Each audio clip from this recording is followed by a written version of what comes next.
All right, folks, and this is our last question, question number 5. So again, you should have this so you can read through this on your own. So we'll hop down here and get right to the meat of the problem. So, feel free to take your time reading through this. But what we want to do is we want to take a look at this engineering worksheet that was part of our original download. And we want to count the students by gender and origin in a pivot table. So let's go ahead and do that. And what we'll do is we'll just insert our pivot tables here. In class, we were always putting them on separate worksheets, but we'll just put them right in over here. So again, if I've got some data that are organized here, I can simply go up to, say, Insert, and then Pivot Table, and it will grab the range. We see the little ants going around there. And again, for the pivot table, we wanted to make sure that we had contiguous data, and we have that too, which is great. And now instead of doing a new worksheet, this is what we didn't do in class. I'm going to click on Existing Worksheet here. You want to make sure that you do that first, and you've clicked in the table range. But let's go ahead and I'll just plop this right in here, and then say OK. And we get the same thing that we would get in a separate worksheet here. So we can go ahead and create our pivot table. And if we want to put gender here in the rows, and for columns, if we wanted to put the origin, we could go ahead and do that. And then right down here, we can also say, okay, let's go ahead and count them up. And that's exactly what we're noticing right here. We're getting an overall count. So that's looking good. So let's see what the next thing is that we wanted here. So count of students by gender and origin as the row and column variables respectively, with variables or with values shown as the percentage of grand total. So percentage of grand total is going to be the important piece in here. So I am going to let's see, we'll click out of the table that we've got. If you want to get back into it, you can click again. Notice when you click inside, you get your pivot table and your design bit. But I'll click out. Actually, what I'm going to do is I'm going to click back in my table, and I'm going to go ahead and insert another pivot table. So click right here. The data range is selected as one would expect. Now I'm going to go and say, okay, I want to insert this on the existing worksheet. Where do I want to go ahead and do that? I'm going to do it, just a couple of cells, I guess, under the previous one that I had. Click OK. I get the ability to build my pivot table here. Again, I want to have gender here, and I want to have origin in my columns. And then if I want to go ahead and do the count up here, I could either drag gender or origin in here. But it specifically asked for a percentage of the grand total. So I'm right-clicking here on count of origin. Field settings shows up here. We see a bunch of different things if you wanted average, max, or mid, or whatever, but show data as down here. Well, this is where we can go ahead and select percentage of grand total. So as opposed to row total or column total, we want grand total right in here. We click on OK, and that's what we should be getting. So again, our totals don't add up to 100% in here, because we've got our different values in here for the overall grand total that we've got, because we've got urban and rural students that are part of both the rural setting and that are both males and females. So that's why this is broken out here, and they don't add to 100% on either of these, but the total down here is to 100%. So that's looking good. The last thing we want to do is we want to organize the same thing, but it's going to be average GPA by gender and origin. So let's go ahead and do that. So again, I'm going to click back over into the area where all my data is. I'm going to click on my Insert tab, click on Pivot Table.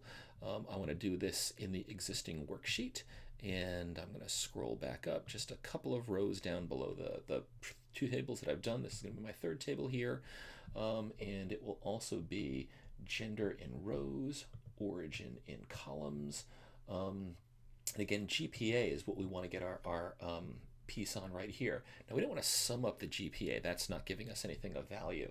But if we right click on the and it says sum in there, the sigma, which implies sum, but that's not really what we want. We want to do an average in here. So we'll just say go ahead and do average and click on OK. We also want to take these values here and move them, reformat them so that we've got these as just 2 decimal places. So I clicked on my home tab here, and I'm going to click on reducing my decimal points until I get to 2 decimal places, and this is looking good. So the question asks you specifically, hey, does it appear that the variables gender or origin make a difference in GPA outcome? And it says write a couple of lines for this as well. So you can objectively look at this. Another thing that you might do as well is you might say, another thing too, we should pay attention. Each pivot table should use the tabular form report and opt to display the total row and the total column. We've got total row and total column, but the tabular report is, remember, when we click in our pivot table here and we go to design, Watch what happens when we go over here to the grand totals here, or I'm sorry, the report layout. That's the one where our columns and our rows will change, and they will show the actual row values or the column values that we have in here. So look, we want row to show gender, and we want column to show origin. And if we just select report layout and we say tabular form, we can see that that's changed. And in fact, it's changed for all of these at once, which is just really nice. We made the one change and boom, it affected all of them.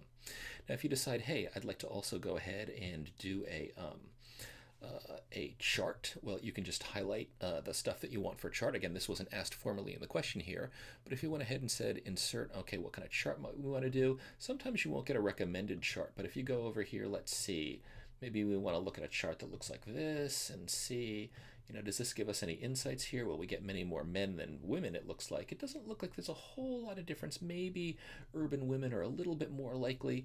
And in fact, what we might do down here is take a look at GPA, see if GPA has anything to do with this as well. So I can highlight these, and let's do a different kind of table here too, again, or a different kind of chart. So I'll click on insert. Again, you weren't asked to do this, but let's take a look at maybe this kind of chart here. And so what does this tell us? It tells us we have many more men than women that are enrolling. The breakdown for men looks about 50-50, but it does look like many more women from urban settings go that we can notice this. The GPA, though, it looks like the women are higher performer GPA students than the men are overall, and that's pretty notable.